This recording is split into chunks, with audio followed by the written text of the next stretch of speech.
देयं श्रीगुरो श्रीयुत्पदकमलं श्रीगुरून् वैष्णवांश्च च श्रीरूपं साग्रजातं सहगण रघुनाथान्वितं तं सजीवं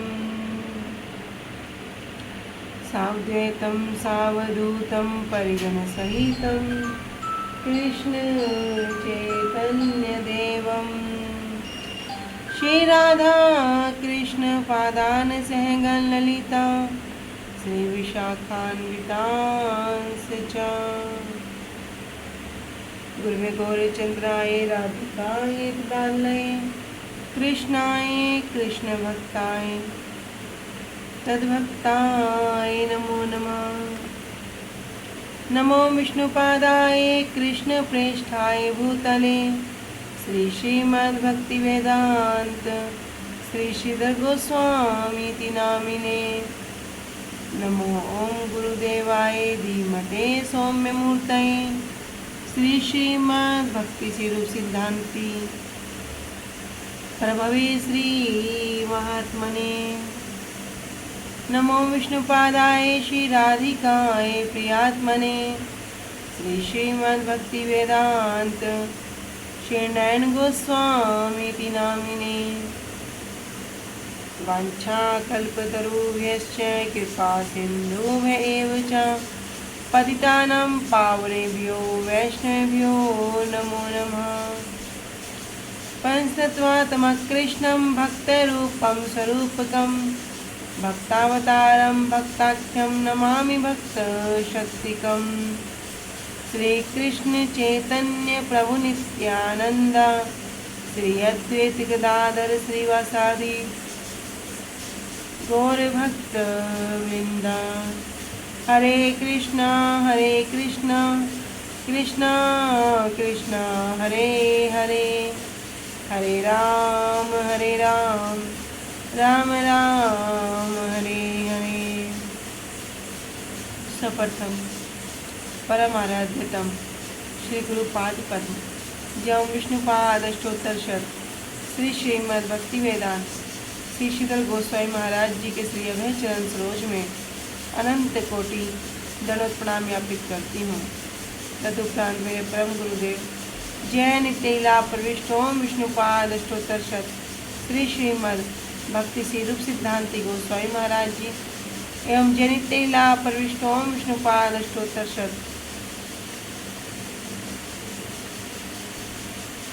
श्री श्रीमद् भक्ति वेदांत श्री नारायण गोसाई महाराज जी के श्री अभय चरण सरोज में श्रद्धा पुष्पांजलि अर्पण करते हुए उनसे ऐसे कृपा की वांछा करती हूँ।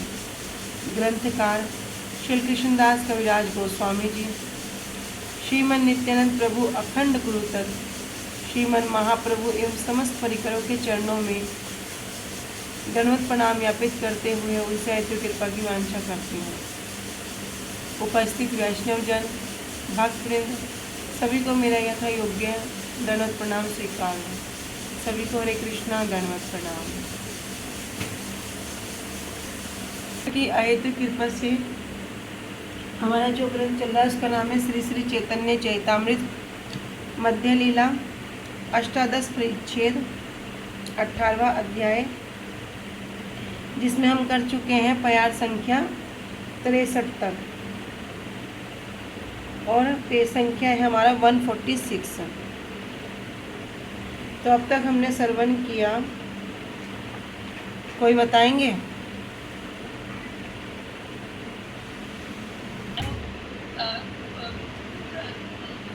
गोपाल जी के दर्शन करने के लिए की उनकी इच्छा है, पर उन्होंने क्या विचार किया कि गोवर्धन पे नहीं चढ़ेंगे और गोपाल दर्शन नहीं करेंगे, क्योंकि हम वैष्णव जो है वो गोपाल जी के गोवर्धन जी के ऊपर नहीं चढ़ते हैं। तो फिर क्या है, गोपाल जी जब उनकी इच्छा को देखते हैं तो खुद अन्नकूट ग्राम में प्रकट हो जाते हैं, वहाँ आ जाते हैं। मतलब एक छल करते हैं, मलेच्छों का भय दिखाते हैं और फिर गाँव वाले उन्हें वहाँ ले जाते हैं। यदि कल हमने रघु हरिदास जी के बारे में भी श्रवण किया था और हमने 2 काशी के विषय में भी श्रवण किया कि महाप्रभु के पार्षद हैं और नरोत्तम दास जी के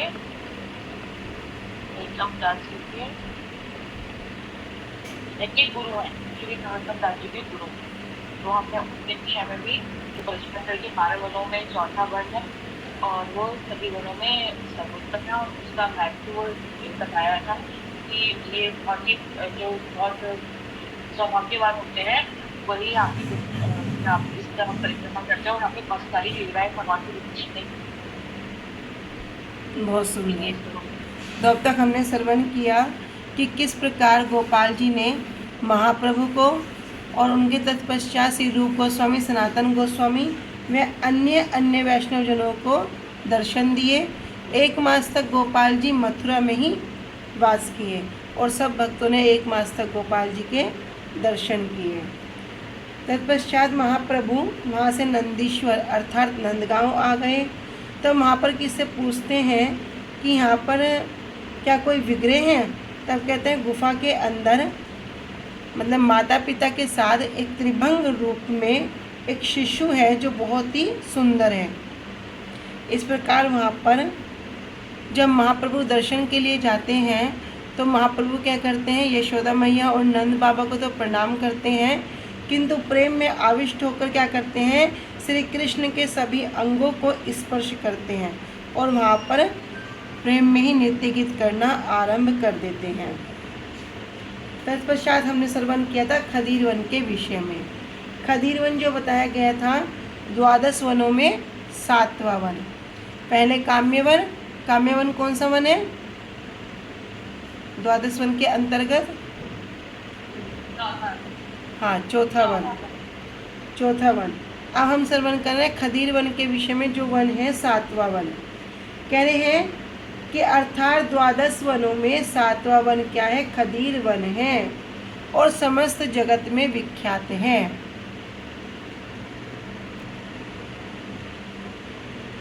खदीर वन क्या है, समस्त जगत में विख्यात है और भक्ति रत्नाकर की जो 5वीं तरंग है, 5वीं तरंग में वर्णन कर रहे हैं। कह रहे देखे है खदीर वन विदित जगत है, विष्णु लोक प्राप्ति एथा गमन मात्रते। एथा गमन, यहाँ पर सिर्फ गमन करने से, यहाँ पर सिर्फ जाने से क्या होगा, विष्णु लोक की प्राप्ति हो जाएगी। कह रहे देखा ही खदीर वन विदित जगत है। खदीर वन को तो देखो कैसा ये खदीर वन है जो पूरे जगत में विख्यात है और अगर यहाँ पर कोई जाता है तो उसको तुरंत क्या होगा, विष्णु लोक की प्राप्ति हो जाएगी, सिर्फ जाने मात्र से ही हो जाएगी। अगर कोई काम्यवन की परिक्रमा करता है तो कह रहे उसके लिए क्या होगा, कह रहे जो काम्यवन की परिक्रमा करता है वो ब्रज धाम में पूजनीय होता है। आप खदीर वन की महिमा को बता रहे हैं कि खदीर वन की क्या महिमा है। कह रहे अगर कोई यहाँ पर गमन करता है उसको विष्णु लोक की प्राप्ति हो जाती है। लीला स्थल देखी ताहा गेला से साई, लक्ष्मी देखी ए श्लोक पढ़े न गोसाई। लीला स्थल देखी, कह रहे लीला स्थलियों को देखकर, कौन देख रहे हैं, स्वयं से चैतन्य महाप्रभु। तहाँ गेला शेष साई, वहाँ पर क्या हुआ, तब वहाँ से महाप्रभु शेष साई गए, शेष साई जी को देखने के लिए गए, जहाँ पर क्या देखते हैं, लक्ष्मी देखी ए श्लोक पढ़े न गोसाई। वहाँ पर लक्ष्मी जी का दर्शन करके एक श्लोक को वहाँ वर्णन करते हैं, चैतन्य महाप्रभु एक श्लोक को गान करते हैं। कह रहे खदीर वन की लीला स्थलियों को देखकर महाप्रभु वहाँ से शेष साई गए और वहाँ से लक्ष्मी जी को देखकर उन्होंने निम्नलिखित एक श्लोक को पढ़ा। ए शेष साई खीर समुद्र एथाते, कौतुक के सुईला कृष्ण अनंत संयाते। ए शेष साई मूर्ति दर्शन करीते, श्री कृष्ण चैतन्य चंद्र आइला एथाते। करिया दर्शन महा कौतुक बाड़िल, से प्रेमवे से प्रभु अर्धय हईल। ए शेष साई कह रहे जो शेष साई है खीर समुद्र एथाते, और ये जो खीर समुद्र है कौतुक के सुईला कृष्ण अनंत संयाते। यहाँ पर क्या करते हैं, कृष्ण अनंत संया पर लेट गए थे। किस कारण से, कह रहे कौतुकवश, कौतुकवश श्री कृष्ण अनंत संया पर लेट गए थे। यही शेष साई मूर्ति दर्शन करी थे। इन शेष साई विग्रह के जो दर्शन करता है, इनके दर्शन करने के लिए ही श्री कृष्ण चैतन्य चंद्र आइला एथा थे। श्री कृष्ण चंद्र जो महाप्रभु हैं वे यहाँ पर आए थे। और करिया दर्शन महाकौतुक बारिन, और दर्शन करके उनमें महाकौतुक बढ़ने लगा और प्रेम के आवेश में महाप्रभु अधीर हो गए।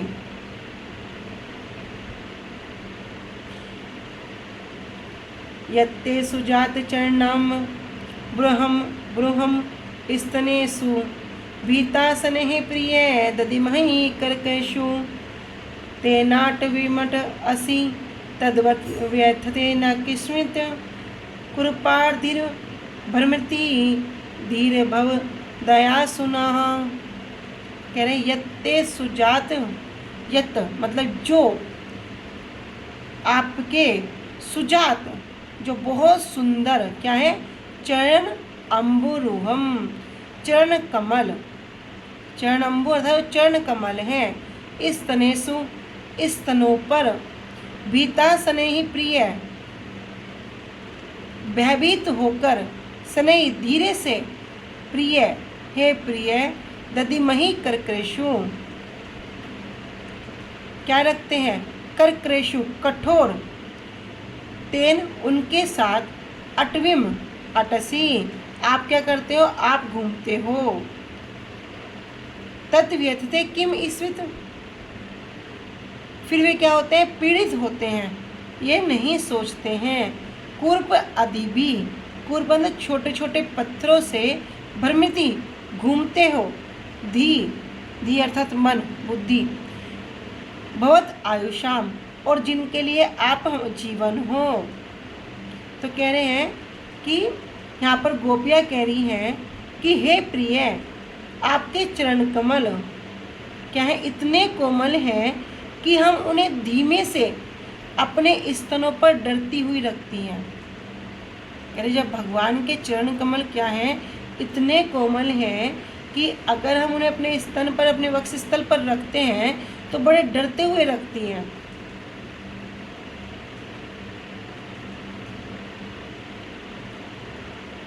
अपने उन्हीं चरणों के द्वारा अब क्या कर रहे हैं, तुम अभी वन में भ्रमण कर रहे हो।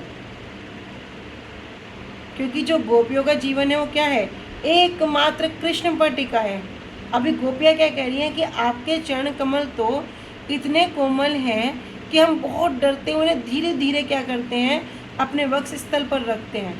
किंतु आप क्या करते हो, उन्हीं चरणों के द्वारा अभी वन में भ्रमण कर रहे हो। वहाँ क्या है, छोटे छोटे कंकड़ पत्थर आदि के चुभने से अवश्य ही तुम्हें कष्ट हो रहा होगा। तुम तो हमारे जीवन स्वरूप हो, इसलिए तुम्हारी चिंता में व्याकुल होकर हम सबकी बुद्धि, धी मतलब बुद्धि क्या हो गई, भ्रमित हो रही है।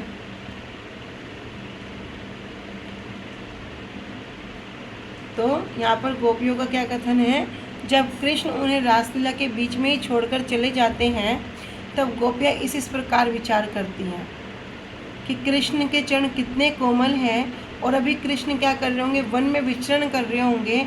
वहाँ पर जो कंकड़ पत्थर आदि हैं वे कृष्ण के पाँव को क्या कर रहे होंगे, कष्ट दे रहे होंगे, पीड़ा दे रहे होंगे।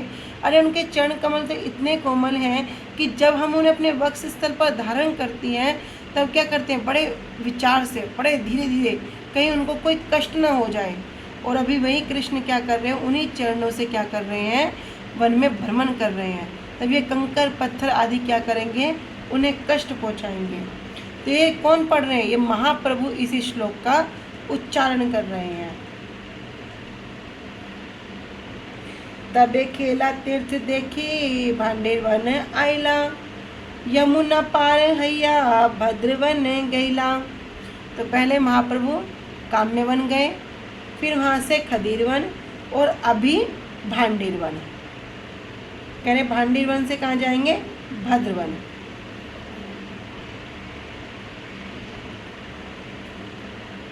तब महाप्रभु वहाँ से खेला तीर्थ तथा खेलन वन के दर्शन करके भांडीवन आ गए। फिर यमुना पार करके वे भद्रवन आ गए। देखे खेलन वन एथा दुई भाई, सखा साहा खेले भसनेर चेष्टा नहीं। मायर यत्न ते भुंजे कृष्ण बलराम, ए खेलन वटेर श्री खेला तीर्थ नाम। अब पहले खेलन वन वट के विषय में सुनेंगे। खेलन वन तो कह रहे अर्थात इस खेलन वन को देखो, यहाँ दोनों भाई कौन? श्री कृष्ण और बलराम सखाओं के साथ खेलते थे। और जब खेलते थे तो खेलने में इतने आविष्ट हो जाते कि खाना आदि भी सब भूल जाते। माता यशोदा को तो उन्हें बड़े यत्न से बुलाकर घर लाना पड़ता, फिर वे स्नान और भोजन कर ले। इस खेलन वट का नाम श्री खेला तीर्थ है। फिर भांडीरवन, भक्ति रत्नाकर पांचवी तरंग में वर्णन कर रहे हैं। चले भांडीर पथे उल्लास अंतरे, एबे लोक कहे अक्षय वट तारे। बलराम को तुके प्रगलम वध कैला, सखा सह भांडीरे कृष्णेर नाना लीला। कह रहे भांडीरवन की क्या लीला है, क्या उल्लास है। कह रहे अर्थात उल्लास से भरे हृदय से महाप्रभु भांडीरवन के मार्ग में चले। अब लोग उसे अक्षय वट के नाम से बुलाते हैं। भांडीरवन का जो अभी नाम है वो क्या है? अक्षय वट। यहाँ खेल ही खेल में श्री बलराम ने प्रलंबासुर का वध किया था और सखाओं के साथ भांडीरवन में श्री कृष्ण की अनेक लीलाएं हुई थी। स्तवावली के ब्रजविलास स्तुति में कह रहे हैं, मलिकृत्य निजहा सखी प्रियतमा ग्रवेण संभाविता मल्ली भुए मदीश्वरी रसमयी मल्लत्वम उत्कंठया यस्मिन् सम्यक उपयसोम वकविधा राधा नियोधु मुदा कुर्वना मदनस्य तोषम तनोद भांडीरकम तम भजे। कह रहे अर्थात जो मेरी अधीश्वरी श्री कृष्ण प्रियतमा श्री राधिका का मल युद्ध के कौतुकवश स्वयं मलवेश में सुसज्जित होकर अपनी सखियों को भी मलवेश में सजाकर गर्वित हुई थी और मलवेशधारी बकारी श्री कृष्ण के साथ आनंद पूर्वक मल युद्ध करके मदन का भी आनंद वर्धन किया था। मदन कौन है? यहाँ कह रहे श्री कृष्ण को, कह रहे उनका भी क्या किया था? आनंद वर्धन किया था। मैं उस भांडीरवन का भजन करता हूँ।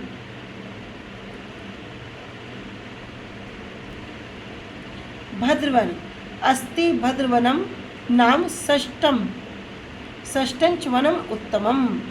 कह रहे अर्थात वनों में जो उत्तम है ये भद्रवन क्या है? छठा वन है।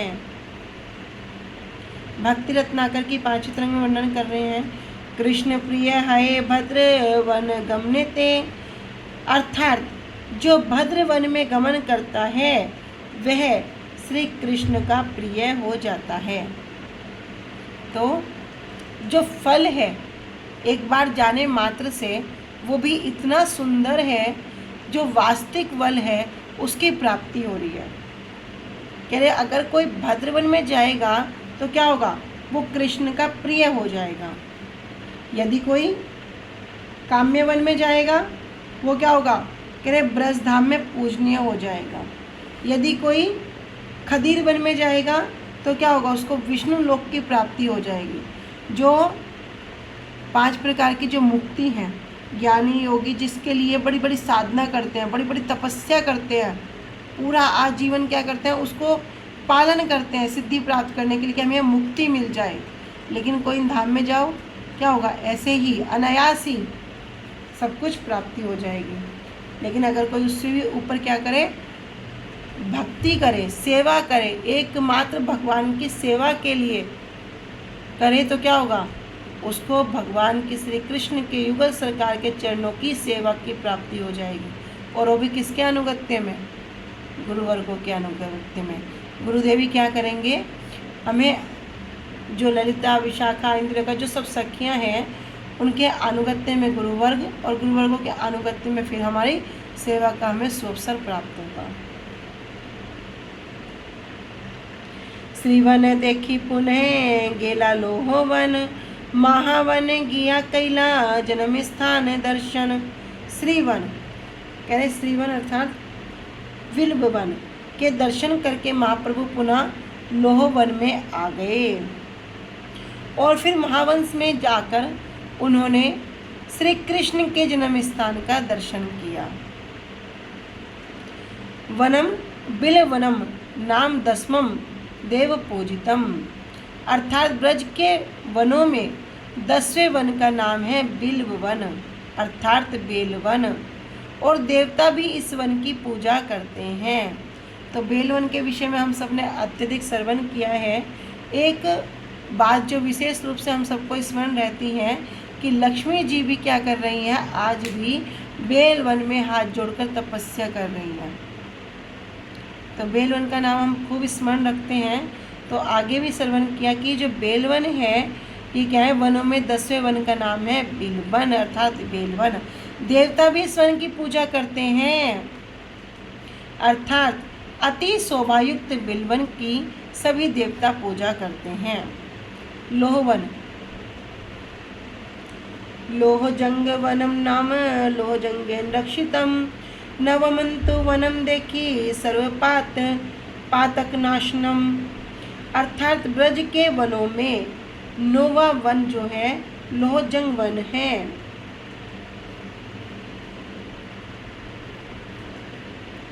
लोहजंगा नामक एक असुर इसकी रक्षा करता था। हे देवी, यह वन समस्त पापों का नाश करने वाला है। लोहवने कृष्णेर अद्भुत गोचरन, एता लोहजंगासुरे वदे भगवान।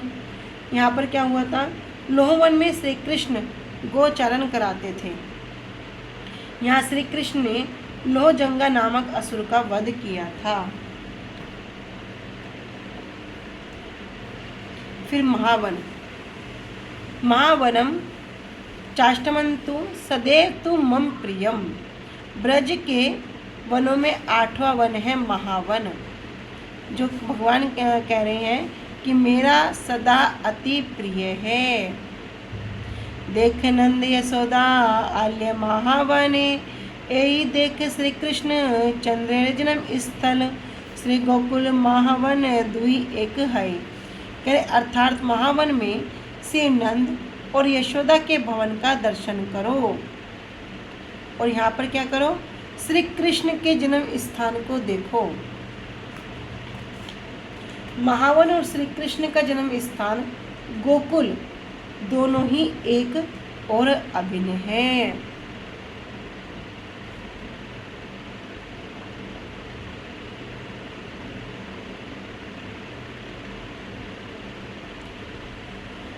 यमला अर्जुन भंगादी देखिल से ही स्थल, प्रेमावेशे प्रभुर मन हैलटल मल।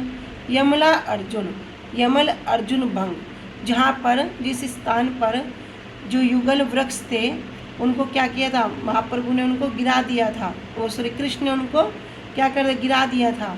कह रहे आदि देखे से स्थल, उन सभी स्थलों को, स्थान को वहाँ पर महाप्रभु ने दर्शन किया। और प्रेमावेश से प्रभु मन हैल टल मन, और प्रेम के आवेश में महाप्रभु क्या हो गया, महाप्रभु का मन टलमल हो गया, अस्थिर हो गया, विहल हो गया। जिस स्थान पर श्री कृष्ण ने क्या किया था, जुड़वा अर्जुन वृक्ष को तोड़ा था, उसे देखकर श्री चैतन्य महाप्रभु का मन अस्थिर हो गया, प्रेम में अभिभूत हो गए। यमला अर्जुन, यमला अर्जुन तीर्थंच कुंडम तत्र च वर्तते, अर्थात उस स्थान पर यमला अर्जुन तीर्थ और यमला अर्जुन कुंड है। यही यमला अर्जुन भंजन तीर्थ स्थल एथा उद खुले कृष्ण यशोदा बांधिला बंधन स्वीकार कृष्ण कौतुके करीला। कह रहे यही यमला अर्जुन अर्थात ये जो यमला अर्जुन भंजन तीर्थ स्थल है, यहाँ पर यशोदा माता ने क्या किया था, श्री कृष्ण को उखल से बांधा था। जब कृष्ण ने क्या किया, जो उनके सांस के समय की मटकी थी उसको तोड़ दिया और सब दूध दही बह रहा है, मैया ने क्या किया, उनको बांध दिया। तो मैया का जो बंधन है उस प्रेम के बंधन को उन्होंने वहाँ स्वीकार किया था। तो ये लीला हम सब ने श्रवण की है कि मैया बार बार बांधती है, पर बार बार बांधने पर भी 2 उंगल कम पड़ जाता है। पूरा चेष्टा करती है मैया, लेकिन बार बार प्रयास करने पर भी 2 उंगल कम पड़ती है। तो यहाँ पर गुरु वर्ग, वैष्णव वर्ग बड़ी सुंदर बात, बड़ी सुंदर शिक्षा यहाँ पर वर्णन करते हैं कि वे 2 उंगल क्या हैं, भक्त की चेष्टा और भगवान की कृपा।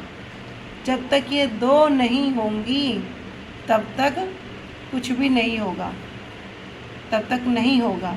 तो क्या अगर यशोदा मैया से अभी बंधन में नहीं आ रहा तो क्या बांधना छोड़ दिया?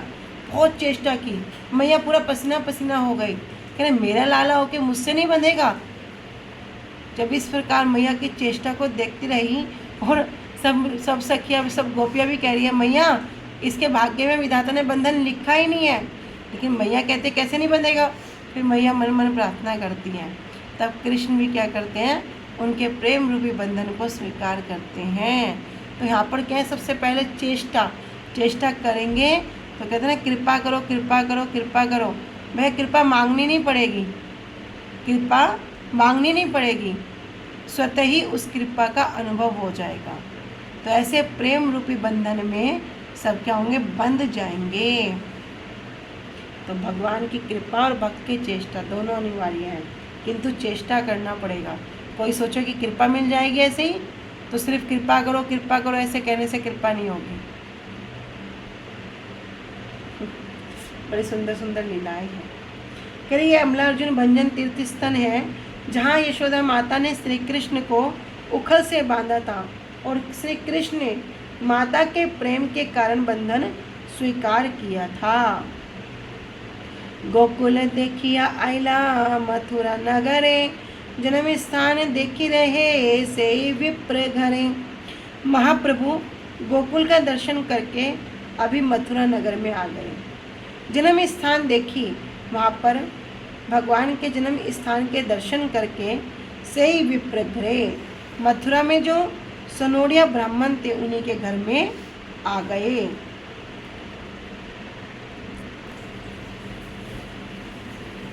लोकेरे संगटे देखी मथुरा छाड़िया एकांते अक्रूर तीर्थे रहिला आसिया।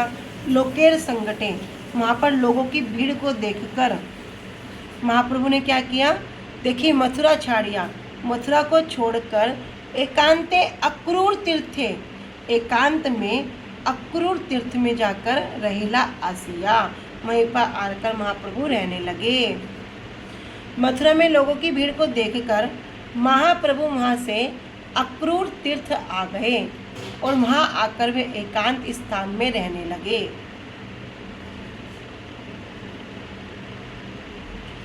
अक्रूर तीर्थम अत्यर्थ अर्थमस्ति प्रियवरम हरे तीर्थराजा ही चाक्रूरम गुह्यनाम गुह्यम उत्तमम।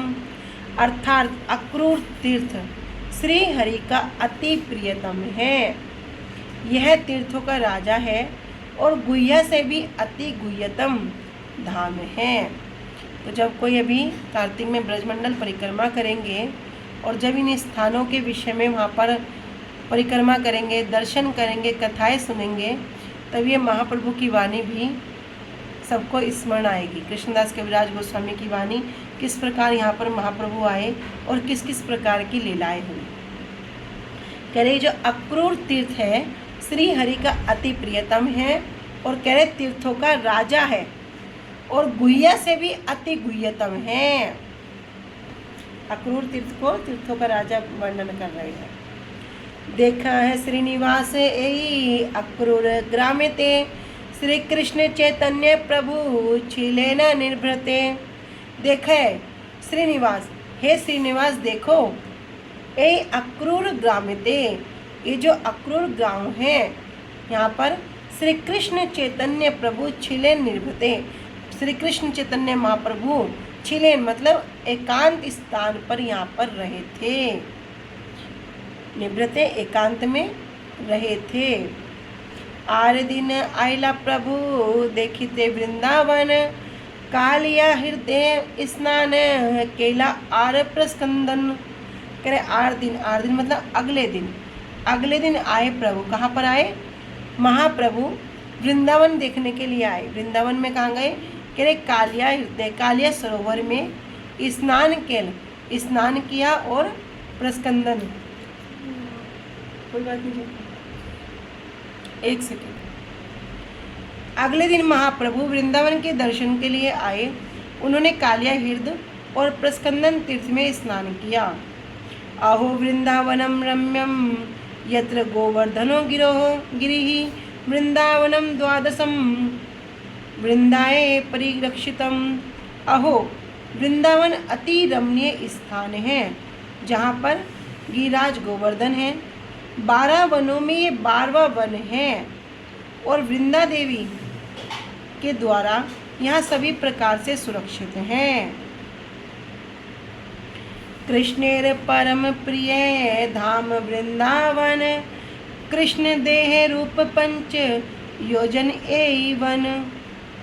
वृंदावन 16 क्रोश लोक यह प्रचार करे। कृष्ण परम प्रिय धाम वृंदावन, जो कृष्ण का जो परम प्रिय जो धाम है वो क्या है? ये वृंदावन है। कृष्ण देह रूप, ये श्री कृष्ण का जो देह है ये क्या है? उसी का स्वरूप है।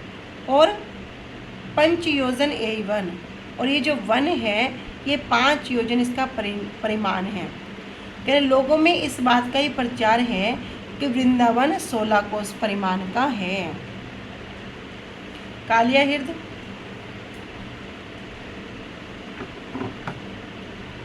कालिया हृदय पूर्वेन कदम्बो महिमोद्रुम तत्कालिया तीर्थाख्यम तीर्थम अग विनाशनम अनर्द्यत यत्र भगवान बालहा कालिया मस्तके। अर्थात कालिया हृदय के पूर्व के एक विशाल कदम का वृक्ष है। वहाँ कालिया तीर्थ नामक एक तीर्थ है जहाँ समस्त पापों का जो नाश करने वाला है। और यहाँ भगवान श्री कृष्ण ने अपनी बाल्य लीला करते हुए कालिया के मस्तक पर नृत्य किया था। ये लीलाएं श्रीमद् भागवतम में पूरा विस्तार से वर्णन है और गुरुवर्ग भी इन लीलाओं के विषय में वर्णन करते हैं। आप सबकी भी सब सुनी हुई हैं, तो अभी प्रसंगवश जितना है उतना ही लेंगे। कभी जब श्रीमद् भागवतम का गुरुवर्गों की कृपा से पठन पाठन होगा तब इन लीलाओं को और विस्तार से, इनकी टीकाओं को, इनके जो अंदर गूढ़ जो तत्व सिद्धांत है उनको भी श्रवण करेंगे। यही कालिया तीर्थ पाप विनाशय, कालिया तीर्थ स्थाने बहु कार्य सिद्धि है। यही कालिया तीर्थ, इस कालिया तीर्थ में स्नान करने से समस्त पापों का विनाश हो जाता है और इसमें स्नान करने से अनेक लौकिक कार्य भी सिद्ध हो जाते हैं। प्रस्कंदन क्षेत्रम प्रस्कंदनम नाम सर्व पाप हरम शुभम तस्मिन् स्नातस्तु मनुजा सर्व पापै प्रमुच्यते। प्रस्कंदन नामक क्षेत्र सभी पापों को हरकर शुभ प्रदान करने वाला है। इसमें स्नान करने से मनुष्य समस्त पापों से मुक्त हो जाता है। देख प्रस्कंदन क्षेत्रे स्नाने पाप जाए, प्राण त्याग हई लई विष्णु लोक पाए। ओहि श्रीनिवास सूर्य गणे तापेते, दूरे गेले शीत धमम हईल देहते। सेई ध्रम जल सूर्य कन्याए मिलिल, एहि से हेतु प्रस्कंदन नाम तीर्थ हैल श्री कृष्ण चैतन्य अभिन श्री अद्वैत ईश्वर कत दिन छिला ए वनेर भीतर। ओहे श्रीनिवास, इस प्रस्कंदन क्षेत्र को देखो, यहाँ स्नान करने से सब पाप दूर हो जाते हैं। अगर यहाँ पर कोई प्राण त्याग करता है तो उसी समय वह विष्णु लोक को प्राप्त करता है। कालिया हृदय में कालिया दमन के समय श्री कृष्ण को जल में अधिक समय रहने के कारण सर्दी लग गई थी। तब श्री कृष्ण की सेवा के लिए सूर्य 12 कलाओं के साथ ताप देने लगे। उस ताप से श्री कृष्ण के शरीर का जो शीत था वो दूर हो गया और देह से पसीना आने लगा। वह पसीना यमुना से जाकर मिल गया, इसलिए इसका नाम प्रस्कंदन तीर्थ हुआ। श्री कृष्ण चैतन्य से अभिन्न श्री अद्वैत प्रभु कुछ दिन तक इस वन के भीतर रहे थे। तो आज भी जब हम सब कालिया देह के पास में जब मदन मोहन मंदिर में जाते हैं, ऊपर सीढ़ी चढ़कर जाते हैं, तो आज भी वहाँ पर देखते हैं कि वो जो द्वादश आदित्य हैं, जहाँ पर भगवान की जो शीत, जो बुखार की, ठंड की जो लीला थी, और वहाँ पर द्वादश आदित्य में द्वादश सूर्य ने आकर क्या किया था, भगवान को ताप दिया था, जिससे उनको ये जो शीत है वो दूर हो गया था। तो वहाँ पर आज भी सब जाकर दर्शन करते हैं। कह रहे श्री अद्वैत प्रभु कुछ देर तक इस वन के भीतर रहे थे।